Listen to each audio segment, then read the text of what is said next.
और खबर दिल्ली से आई जहां पर धारा 370 हटाने पर सुप्रीम कोर्ट का बड़ा फैसला आया है। 5 जजों की खंडपीठ ने सुनाया है 3 अलग अलग फैसला। तीनों फैसले में जम्मू कश्मीर से धारा 370 हटाने को बताया गया है वैध। राष्ट्रपति को धारा 370 हटाने का अधिकार है। जम्मू कश्मीर भारत का अभिन्न अंग है। जम्मू कश्मीर में धारा 370 था अस्थायी प्रावधान और जम्मू कश्मीर के राज्य का दर्जा जल्द बहाल हो। वही चुनाव कराने के लिए भी कदम उठाने के लिए सरकार से कहा गया। वही सितंबर 2024 तक चुनाव करा ले सरकार। राष्ट्रपति शासन की वैधता पर भी सवाल नहीं उठाए गए। 2019 में मोदी सरकार ने हटाया था धारा 370। तो इस वक्त की बड़ी खबर, जम्मू कश्मीर के राज्य का दर्जा जल्द बहाल करने का जो रास्ता वो साफ हो गया, क्योंकि सुप्रीम कोर्ट ने इस मामले में काफी महत्वपूर्ण फैसला दिया है। 5 जजों की खंडपीठ ने यह अलग अलग फैसला सुनाया और तीनों फैसले में जम्मू कश्मीर से धारा 370 हटाने को वैध बता दिया गया है। वहीं राष्ट्रपति को धारा 370 हटाने का अधिकार भी बताया गया है।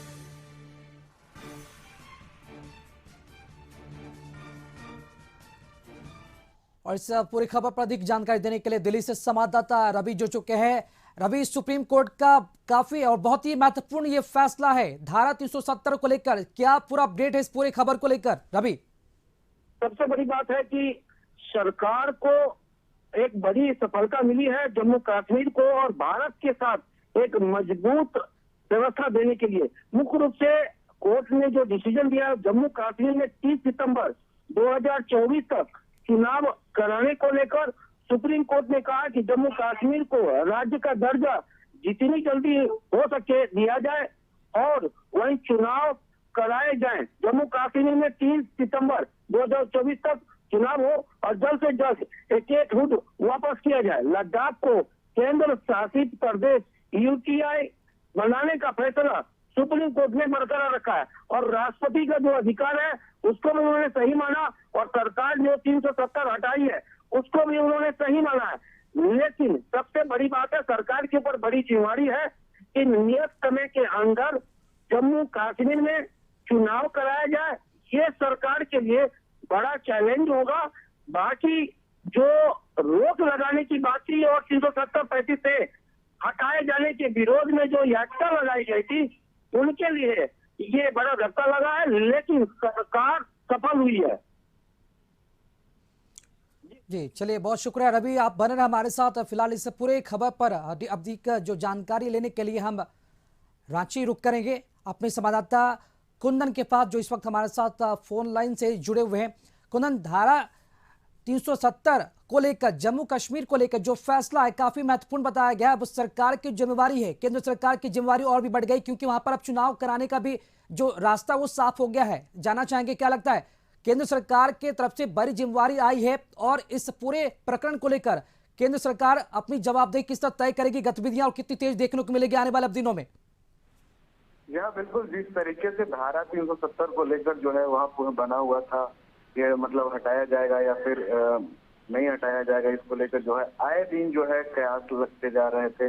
लेकिन इस बार जो है सुप्रीम कोर्ट में जो सुनवाई हुई है, मुख्य न्यायमूर्ति जो सीजेआई हुए उनकी खंडपीठ की बात अगर हम करें तो वहां से यह ऑर्डर निकल कर आया है कि धारा 370 हटाने का जो केंद्र सरकार का जो फैसला है उसमें कोई बदलाव नहीं होगा। मतलब ये कहा जा सकता है कि धारा 370 जो हटाया गया है वो धारा 370 जो है विशेष परिस्थितियों में लाया गया था, जो विलय के बाद जो है जम्मू कश्मीर के संप्रभु नहीं रहा है। ठीक है, तो यह माना जा रहा है कि अब जो है ये धारा 370 हटने के बाद से जो है अब चूंकि सुप्रीम कोर्ट का ये आदेश भी आ गया है कि अब जो है चुनाव भी कराने का जो है निर्देश जारी किया गया है, तो यह माना जा रहा है कि अब जो है वहां पे जो भी चुनाव होगा वो जैसे आम राज्यों में जो चुनाव होते हैं ठीक उसी तरीके से अब वहां के भी लोग जो है चुनाव में अपना मतदान कर सकेंगे। निश्चित ही जिस तरीके से पहले जो लोग ये होते थे, जैसे धारा 370 को लेकर लोग कयास जो बना रहे थे, उसको इस बार सुप्रीम कोर्ट जो है पूरे तरीके से जो 5 अगस्त 2019 का जो फैसला है उसको बरकरार रखा है। चलिए, बहुत शुक्रिया कुंदन, खबर पर अपडेट जानकारी देने के लिए आपका।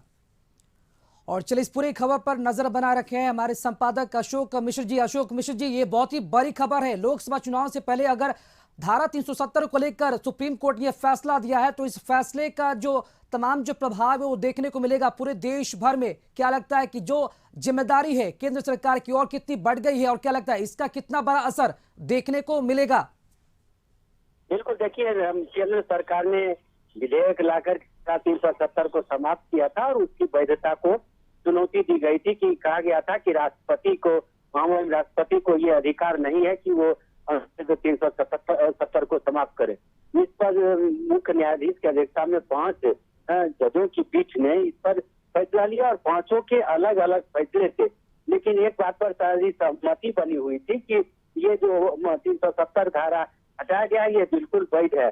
और इस पर मुख्य न्यायाधीश समेत 3 न्यायाधीशों ने मंतव्य भी दिया है। उसमें साफ तौर पर ये कहा गया है कि ये जो 370 धारा जिस समय लागू की गई थी वो उसके कुछ तत्काल कारण थे, उस समय युद्ध की स्थिति थी, तो वैसी परिस्थिति में ये धारा लागू की गई थी और इसका मुख्य उद्देश्य यही था कि भारत को संप्रभु बनाना। तो वैसी परिस्थिति में ये धारा लागू की गई थी और ये जो तत्कालिक व्यवस्था थी, इसलिए राष्ट्रपति ने अगर इस धारा को समाप्त किया है तो बिल्कुल सही है। और उन्होंने कहा कि अब जम्मू और कश्मीर एक संप्रभु राज्य है, तो उसमें जितनी जल्दी हो चुनाव करा लेना चाहिए और सितंबर 2024 के पहले तक सुप्रीम कोर्ट ने कहा कि वहां पे चुनाव हो जाना चाहिए। तो एक तरह से कहिए कि केंद्र सरकार को बड़ी राहत मिली है, क्योंकि केंद्र सरकार ने ये फैसला लिया था और लगातार प्रधानमंत्री और नरेंद्र मोदी और केंद्रीय गृह मंत्री अमित शाह कहते रहे थे। और जो यह धारा जो है वो जम्मू कश्मीर को भारत से अलग करती है, तो ऐसी परिस्थिति में उसे हटाया गया। दूसरी बात ये थी कि ये बीजेपी का चुनावी मुद्दा भी रहा है, तो ऐसी परिस्थिति में अगर सुप्रीम कोर्ट इस धारा को हटाने पर रोक लगा देती तो फिर ये चुनावी मुद्दा भी बढ़ता और इससे कहीं न कहीं एक तरह से कहिए कि इसका प्रभाव चुनाव पर भी पड़ता है। बीजेपी को इससे नुकसान होता है, लेकिन इस फैसले से ये कह सकते हैं कि एक केंद्र सरकार की जीत हुई है।